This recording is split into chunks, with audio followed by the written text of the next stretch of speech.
everyone, and good day to you, Dr. Shone. How are you today? Good day to you too, Susan. So in the very first show, we actually talked about your background. Sure. Fascinating, I think, it is for you to have a psychiatry as well as a divinity background. Thank you. Just make sure to, for our audience, make sure that they know that you've got a PhD in both psychiatry as well as divinity. Can you just take a minute and explain again how that all came together for you?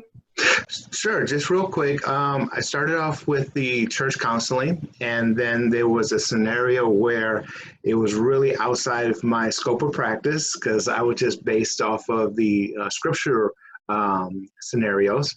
And so therefore, that scenario of a young lady being raped by her partner allowed me to, woke me up to move on to there. So from there, I just went into the Christian counseling and then psychiatry because Christian counseling is the religion base of what I am. And then the secular side of it will be the psychiatry, as well as I have a master's in Christian counseling and philosophy. So I'm mostly trying to incorporate the whole person as well as helping all of the people. Oh, truly a light worker. I mean, really a huge helper in so many ways. So Yes. It's your heart's intention to really help, a lot of people out there. So what ended up happening to that couple? Do you know? Did you follow up? The gentleman actually did go to jail, so they went that route. After that, it was just continuing, helping as many people that I can. So keep in mind, it's like 18 years ago. So I've been doing this for quite a long time and seen quite a few things, yes. Oh, I'm sure you have. So almost, 18 years of relationship, let's say, issues. So let's just get into a topic I'm fascinated with, and that is relationship dynamics between, obviously the partners. And really, we probably shouldn't say man and always a woman, although that has been, obviously traditional in the past. But so the topic I want to discuss today would be, I guess, a relationship, but then perhaps the dynamics within a relationship. Sure. And what things you've actually seen. Okay. So from a rape like that to then the next one would be, I can think of things right away, and I can think of abuse, I can think of trauma, I can think of cheating, I can think of domestic violence. Oh gosh, myriad. We could go in so many different directions. So I think we just pick something that you really know a lot about and have it be a topic today. What do you think? That's fine, but that's way too broad for me because in all of that, each topic we can actually do a full series on it. For example, in relationship, let's talk about cheating. I tell you what, let's do that. So we'll pick that as a topic. Yes. Because I'm sure you've seen a lot of issues with not only cheating, but what happens. Correct. Okay. Correct. Okay. Yeah. So right off quick, cheating is when two people are very serious with one another, and one just veers off and find someone else. So let's just keep it very basic. Okay. And a disclaimer for the audience, I'm really going to talk very simplistic because who cares about the big words nowadays, right? So what is really cheating? Cheating is when two people are, like I said, just come together and one just decides to veer off to another person, leaving the other person alone. Okay. Can I just ask one question? Yes, please. So, because I just want to make sure that we're both on the same page. So is it two individuals who are thinking that they are exclusive? So is there a communication that they are exclusive and only supposed to be with each other? Yes. But the timing of that exclusiveness is different. So for example, if I was to date a girl, I literally could be exclusive within one day of meeting her. Okay, explain that a little bit further. Right. So if I meet someone and I say, hey, I like you, I can appreciate you, you're sexy in my eyes, you're beautiful, and I like where we're going in life. As a man, my emotion wouldn't be there, meaning I would not feel love, but I would feel a responsibility of wanting to take care of her. Now, again, I'm generalizing it. I'm not being any specifics here. So in the general sense, men, what we call fall in love way before women will ever do. What? Yes. Oh, absolutely. but the definition of what is love is an action word. So therefore, the action of I'm willing to take care of you could be as little as within 24 hours of meeting someone. Wow. Yes. That's very different than Yes. my perception. Interesting. Right, because as a woman, you're all about, and I'm going to just say it, but I don't necessarily know how else to say it, the fantasy of love, right? The romance of it. Yeah, I think cultural conditioning, right? Right. The Disney World thinking, the romantic books, the love songs, and all of these. So from an early age of 12, for example, all the way up, their idea of what their lifestyle would be and should be will be very specific in the beginning. And then finding that guy is also very, very specific. So they're not necessarily falling in love immediately. Their love aspect or the emotion aspect of we're together comes way later than a guy could ever comprehend. Really? Yes. So you've seen this in practice within your practice? Well, this is science. Yes, practice, but yes, this is scientifically proven, way proven. So it's based on science, but okay, so I'm just going to throw it out there because obviously you and I, as we're Sure. we're giving each other our own perspectives, right? So well let me put a disclaimer also. As a psychiatrist, I'm not giving you my opinion. I would never give you my opinion unless I say it first. right. So my opinion is irrelevant. So I have to be very, very neutral. Let it be whichever side I talk about. But I'm always, at the end of the day, I'm always trying to educate the individuals to help them out. Absolutely. So no, Absolutely. yeah. So yes. Me not having, being a doctor, I don't necessarily. Well, right. Don't worry about that. A little bit more, not to mention my perspectives, but yes. So just saying some things. So for instance, there's social conditioning, which I think males and females are raised in a certain way. Yes. And those formative years, the 0 to 7. So for instance, I was not raised here between 0 and 7. So the only fairy tale I ever saw was Beauty and the Beast, and I loved it fully, just because she was reading a book and so on and so forth. But all the other ones, again, that make the man be the rescuer and all that, I think it's crazy. So I'm a little different, but if I'm following, let's say, the mainstream cultural conditioning for women.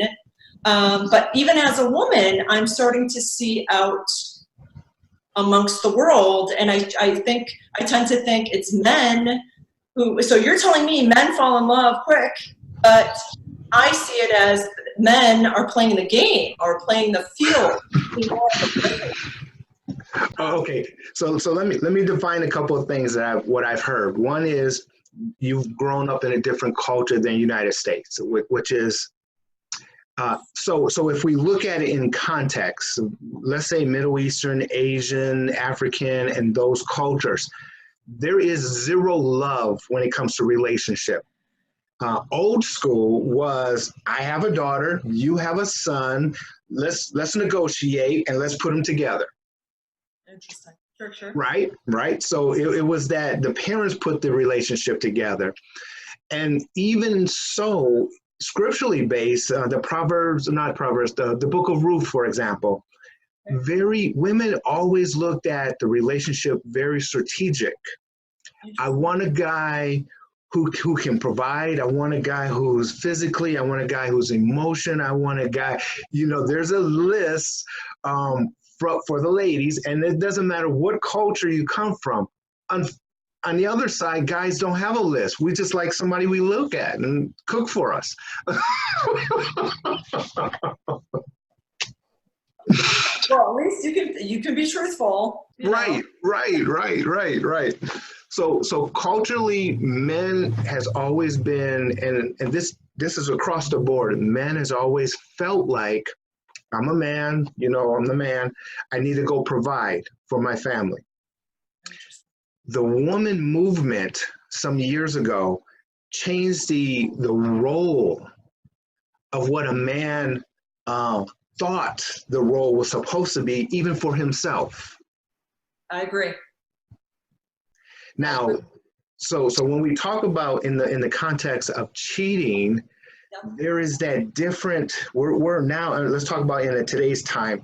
Now there is a disconnect of really what is considered us being together. Intimately. Yes. Okay, so you're touching on so many different things. Right. The women's movement, because I do remember that. I was in college in 1994 and hearing about Gloria Steinem and the women's lib movement and all these things, which at that time I thought was a wonderful thing, that women are starting to step up into leadership and open, really furthering our own education and having perhaps both, family and a career and balancing all of that. Now that we're further into it, and I've seen, further women's lib movement, I see it as, and this is just my own personal experience and my own personal, perspective, but I've seen it almost go to an extreme where it's become really negative. And it's actually, it has created a almost divisive breakdown of the nuclear family and the traditional family, where there is more battling between the husband and wife. So I know we're jumping on a different topic now, so we'll have to talk about marriage a different time, but I'm just looking at it from a purely perspective of, it's almost like when somebody gains power, there's then more power struggles instead of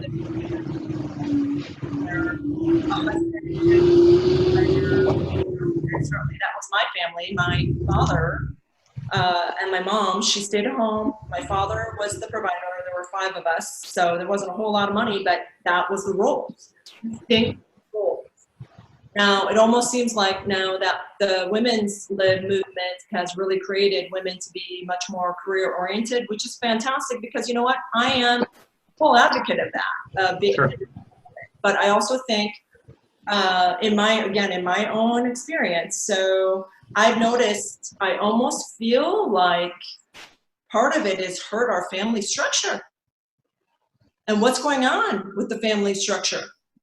Sure. So there's a couple of things that I want to put out, and I agree with you with the idea that in the very beginning, the woman's movement was an excellent idea of freedom and equality.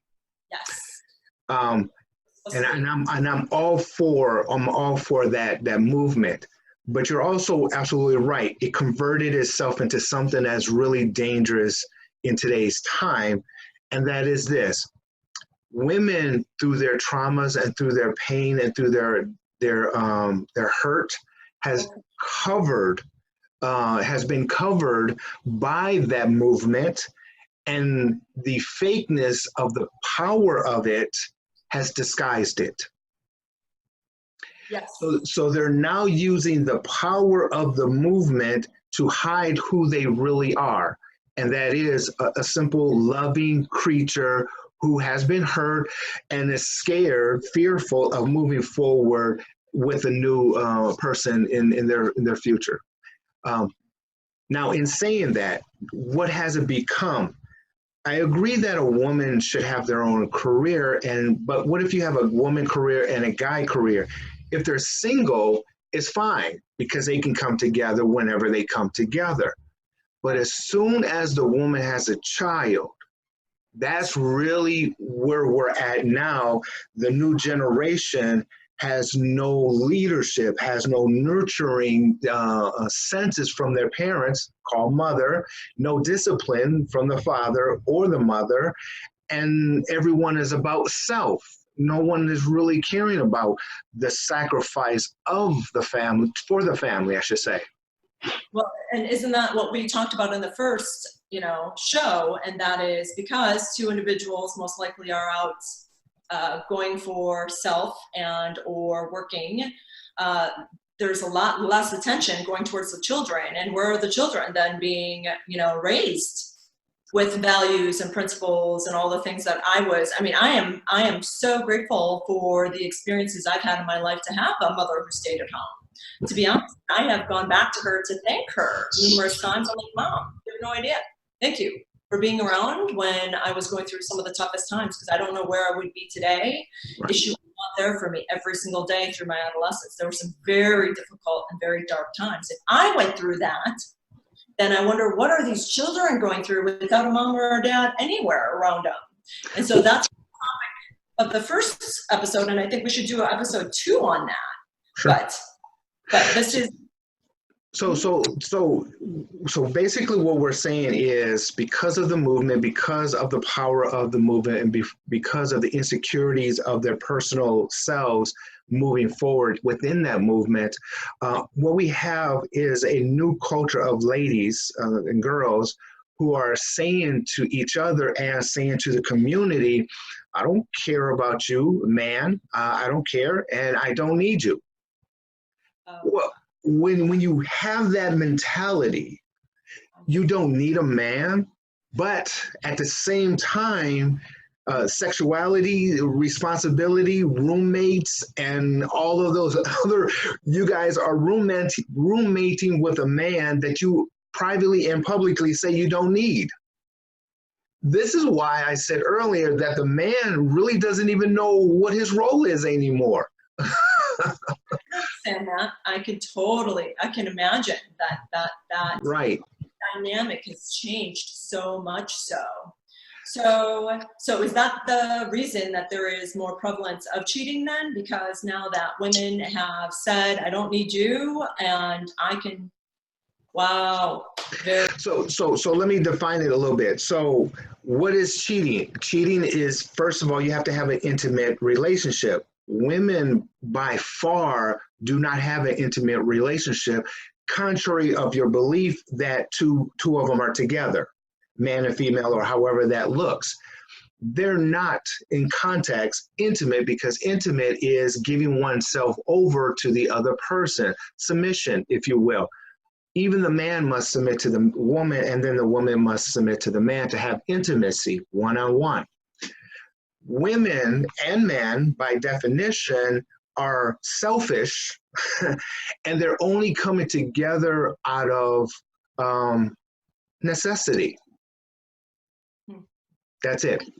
So the guy, he's filling the space that she's lacking, and she's filling the space that he's lacking. And we will come together financially, roommates, sexually, and all of the above until we get tired of each other. And so that context, guys have to deal with. Let me give you an example. And I've heard this. A guy taking a girl out for a dinner. Yes. And in the process of he's taking her out. In the process, she's saying, oh, I went with this guy and I did this with this guy. He took me here, and I went with another guy. He took me there. And I asked him what's going on in his mind. He's like, well, what am I supposed to say? Am I not supposed to take her out because she's going with other guys? But in that context, it seems like they're not exclusive. She's not being exclusive to him. My point exactly. He can be exclusive to her because he's the man. He wants to take care of her. She, on the other hand, will not be exclusive until he becomes the number one guy in her life. fulfilling all of the necessities that's needed strategically. I see. Interesting. Well, boy, that just touches on so many different Yes, for me. yes, As an independent woman, I've always tooted, hey, as women, we like rah rah, right, independent, and right. my father taught me how to be super independent. So fiercely independent. I almost think, to a degree, I have taken my strength and my power of independence to a degree, to an extreme, to a point where it has actually hurt me. To, To to a to a dictatorship power. Well, and I see that a lot in our Yes. society today. So, but and again, if we're talking honestly and truthful, there are a lot of women that have power I would never back. And it's because I can discern how truly evil in their heart they are. They're about money, they're about power, and they're about greed and fame and vanity versus truth and love and altruism and all the good stuff. So really God's frequency versus some of the enemy.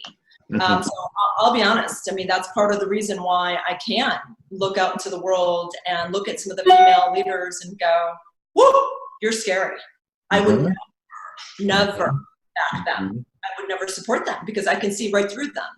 But Right. that's my level of discernment, and that's me. So Right. I'm just, what about all these other women who have almost no time for discernment or don't understand it and have had the trials and tribulations perhaps that I've had to be able to see through those things? Are they being then kind of bamboozled, conned by these women that are, that are evil and that prey upon the power and the money and the greed? I mean, Right. Right. So the first description of what we just talked about, let's use them as, let's say, class A.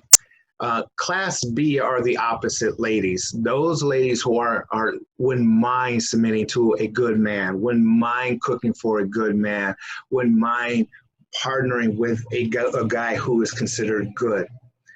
The problem with that is in society, they are looked upon as weak. And this is also inclusive to the guy side of it.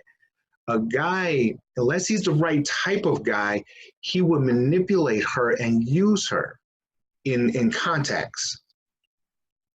But if she can find a gentleman who is also personality and all of those other things together, then they can have a good relationship, and that intimacy would be there. I find that a lot in like the church the spiritual type ladies, old school ladies, but the younger crowd, not so much. Right. Well, again, they're being led to believe that independence over all else, Right, is the most important priority. right, Where's the values and the principles right, of true partnership? So this is really interesting because obviously I've not ever been married, so that for me it's very interesting to hear what's happening. Relationships and as they've evolved for the last 20-30 years. Yes.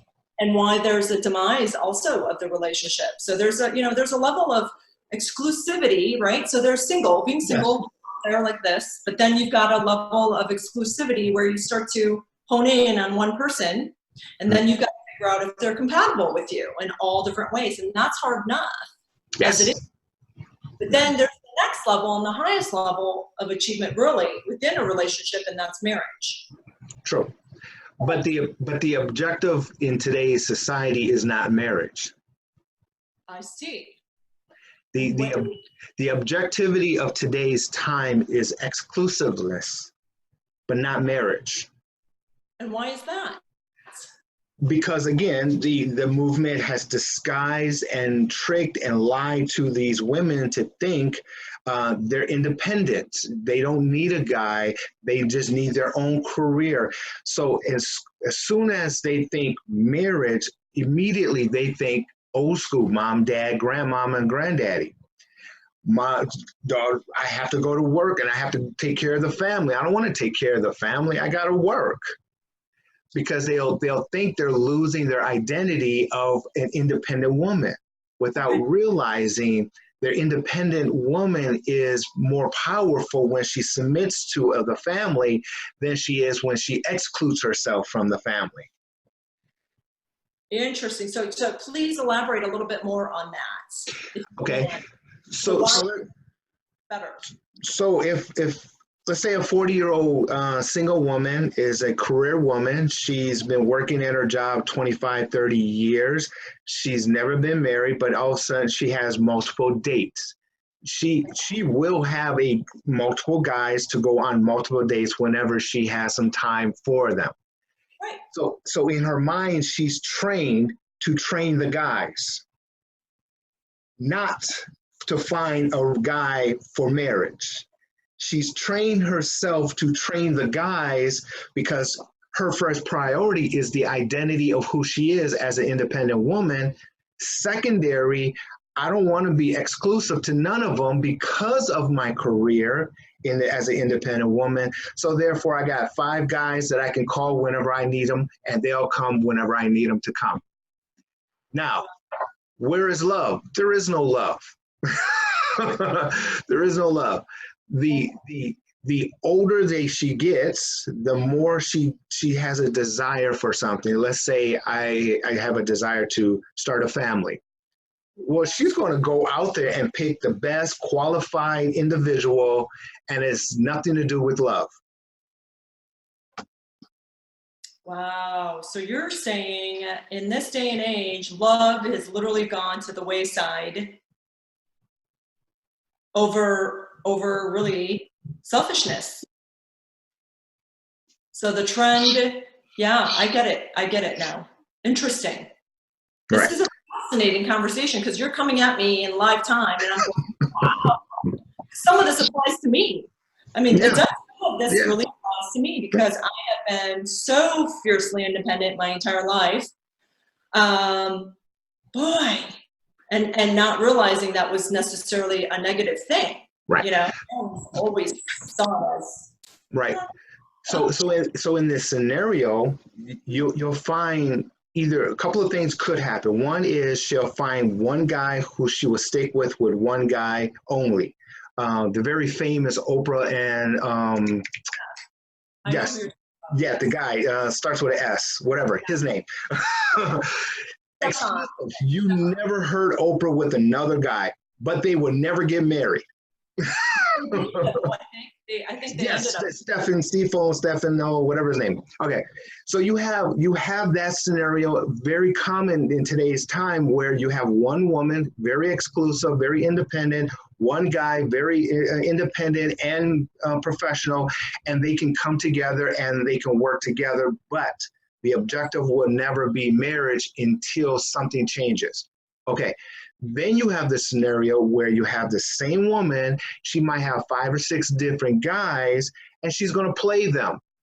The difference in this scenario is each guy's thinking, I'm going to play this role until I become the number one or I find someone better than her. So in a way, they're using each other. Absolutely. Absolutely. And then the guys know about each other, know that she has so now she's not someone that she emotionally can love and respect. Now she just becomes a game because each guy is now at the hunt. They're hunting who's going to be the winner. Okay. Exactly. So you get a guy who wins the battle. Now she has a fear. Her fear is this. Is he going to continuously use me as I used him? Interesting. Contrary to belief, she knows as a woman, she knows these 5 guys are doing all they can do to win her affection, right? Right. But to pick one, the fear is he now going to stop giving me that affection? And was he only giving it to me because of those other 5 or 4 guys? Or is this really who he is? So she can't trust him. Oh. And when there's no trust, there's no relationship. Oh, yes. Oh, yes. So what does she do? She keep doing what she does. Now, intimately, she will always have second and third partner on a standby. Wow. So is Always. that's the reason there's really an increase in cheating, because now really both males and Males and females, yes. are both. Because at the end of the day, it's this whole dating scenario is not dating anymore. This is strategic playing games. And the best man wins, and the woman who can control the most men wins. And hey, I got a guy, I got a couple of kids, I need to run my business, but he can be an at-home dad now. What the hell is that? I'm sorry, that's my personal opinion. But there are some fathers who could probably be better fathers than there are women who could be good moms staying at home. Really? Name that scenario in any culture in any time of history. I know, it's a new one. It's a new trend. This is a brand new one. It is a brand new trend. Brand new, and this is what the women's movement made. Oh, Lordy. Okay, so then let me ask you this. So with a relationship with both individuals playing games and playing literally each other and the field, there's really no trust on either side. And wouldn't you say if a man does become exclusive, let's say with an independent, strong woman, there's some fears, I mean, some serious fears for him too. She's got some fears, he's got some fears, but don't you think that at some point he's actually gonna, if there's an opportunity to find somebody who is less independent and who actually would be willing to work with him in some form of partnership better, that he might actually then choose that individual over somebody who's super strong? Because I've had that even. I've thought about that. I've even thought about me being as independent and as strong as I am. You know what? It would take one really tough, very strong man to be my partner, because I have that. That's the way that I have worked my entire life. I've been extremely independent. But Yep. like I also can admit truthfully to myself that my independence and my strength has actually been almost to a point a weakness for me, and has caused me some unhappiness because of my focus. Yes. You know, so I'm just wondering, I think there are men probably who want to be that take care of, you know, person, and if they can find somebody who they feel that it's compatible, that might be easier almost for them. So yes, so absolutely right. So let's address that. Yes. So even if your guy is intimate and one, and using you as the example, the fear will always be there. That fear will not go away.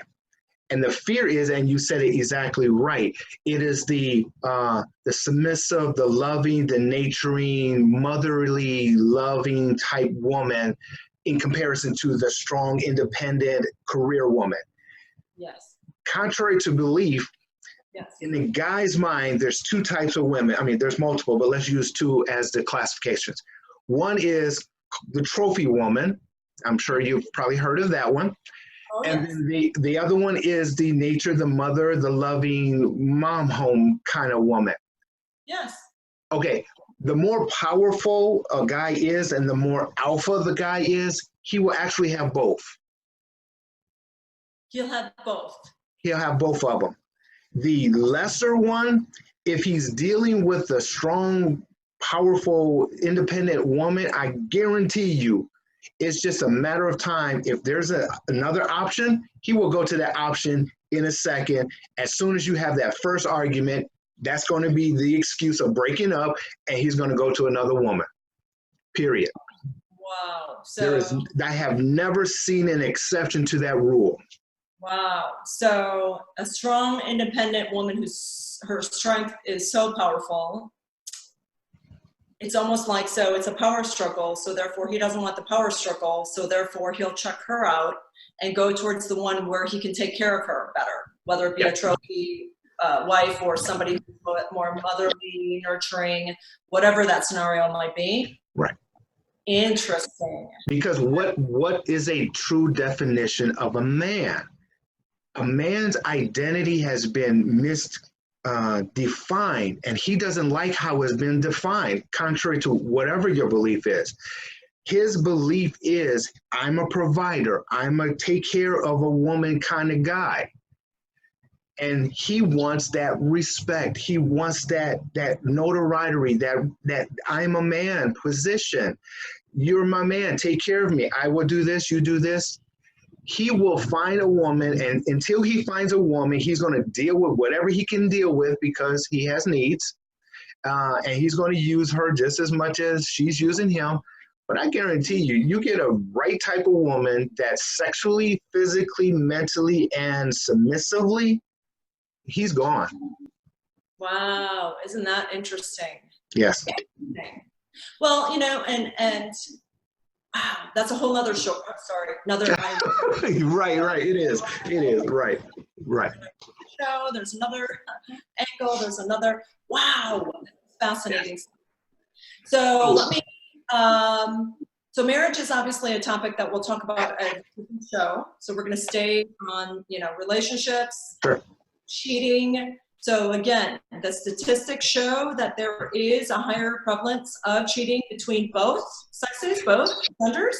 Well, see, in today's time, the word cheating is not used as much as old school cheating.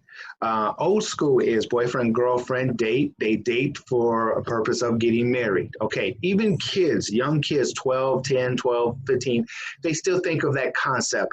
I'm dating for the purpose of getting married. Okay, once they get into their 2025s, it changes. For some reason, it changes. When it changed in a woman's mind, as from I'm a woman, I want a man, I'm going to take care of him, he's going to take care of me, into I'm a independent woman, there's no longer cheating. Cheating, yes, there's no cheating. Scenario one, woman exclusive, Oprah and whatever his name is, Stefan. She goes out with different guys and girls, and she does whatever she does, but there's no cheating. You not once heard anyone in all the years that they've been together, she or he cheated on each other. But they may really have, but they're not going to call it. Right.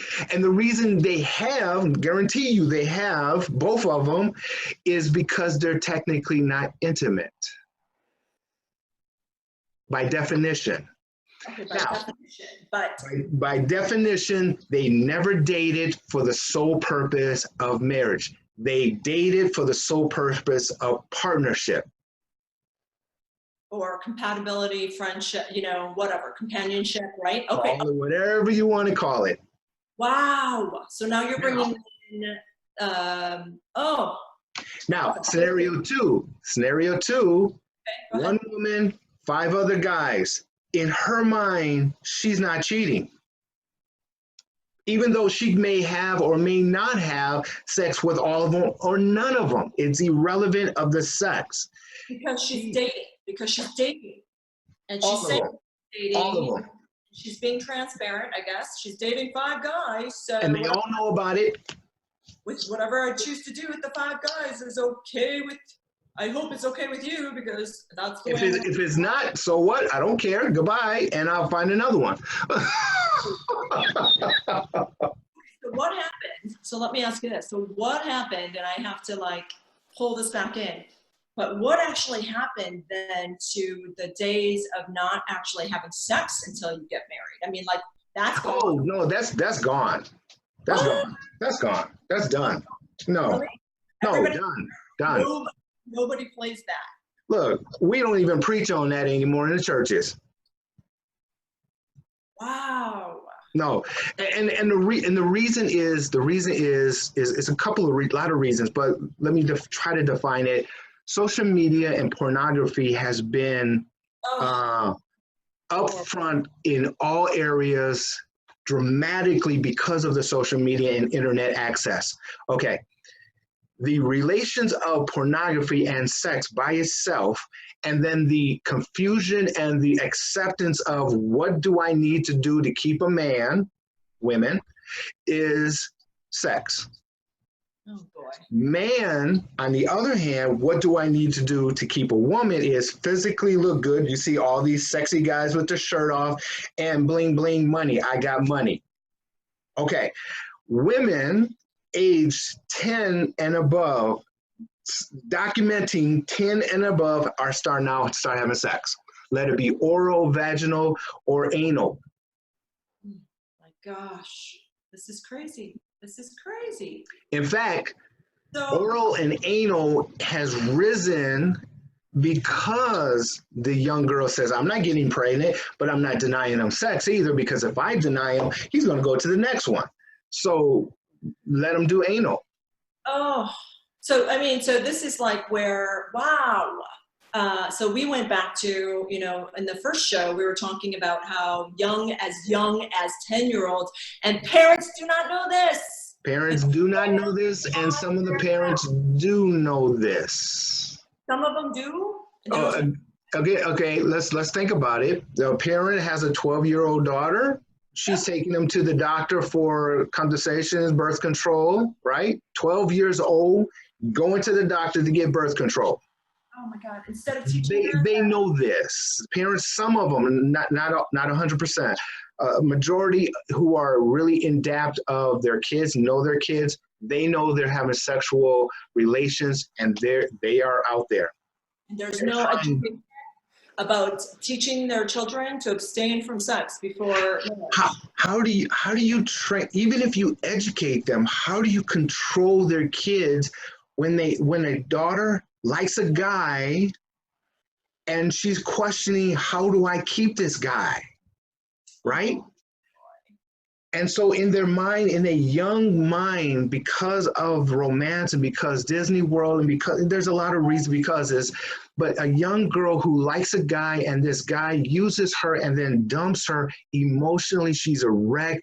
And this is why it's so easy now for her to convert from where she was thinking into now I'm an independent woman. Oh my gosh. I don't need them. I don't need them no more. I can get a right. I can get a dildo. Forget it. No. That was the last show, and I'm glad you brought that up. But even to say that that is happening today, yes. And yet, really, the bottom line is we're losing values. Yes. Principles. Ethics, morals, social fiber. Everything. Oh. Yes. And then, of course, the school systems with no teaching of anything godly. So we're going down a spiral of crazy darkness. And yeah. I am even really starting to question my own life and the way I have chosen it. So Susan's will versus really God's will. And not, that'll be a story someday. But boy, this is fascinating stuff. And I appreciate you bringing to light thank you statistics and the prevalence of cheating on both sides, because of now there's more prevalence of doubts and fears amongst the relationships. Holy cow. Yeah, there's so many more shows now from this one. So I'm sure, and like I said, our viewers are going to end up saying, well, what about this? And they're going to ask us questions, and then we'll have to do a show on that.